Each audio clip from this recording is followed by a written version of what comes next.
بسم اللہ الرحمن الرحیم۔ السلام علیکم ورحمۃ اللہ۔ ناظرین، امید ہے کہ آپ سب خیریت سے ہوں گے۔ آج میں آپ کی خدمت میں نبی پاک صلی اللہ علیہ وآلہ وسلم کا بتایا ہوا ایک ایسا فرمان لے کے آئی ہوں جس میں آپ نے ایک بہت ہی پیارا وظیفہ بتایا ہے، جس کو آپ صلی اللہ علیہ وآلہ وسلم نے صبح شام کرنے کے لیے کہا ہے۔ آپ اس وظیفے کو خود بھی پڑھیے اور دوسروں کے ساتھ بھی شیئر کیجیے۔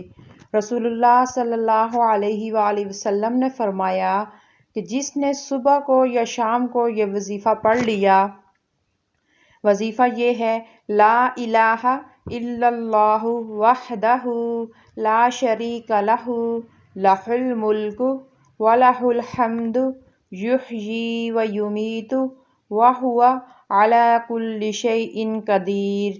لا الہ الا اللہ وحدہ لا شریک لہ لہ الملک ولہ الحمد یحیی ویمیت وہو علی کل شیء قدیر۔ اللہ شام صبح تک اس کی حفاظت کے لیے مسلح فرشتے بھیجے گا جو شیطان سے اس کی حفاظت کریں گے۔ اس کے لیے اجر و ثواب واجب کر دینے والی 10 نیکیاں لکھی جائیں گی۔ اس کے 10 خطرناک قسم کے گناہ معاف کر دیے جائیں گے اور اسے 10 مسلمان غلام آزاد کرنے کا ثواب بھی ملے گا، اور اس دن اس کے اس عمل سے زیادہ اجر والا کوئی عمل نہ ہوگا۔ حدیث کا حوالہ نیچے موجود ہے، آپ دیکھ سکتے ہیں۔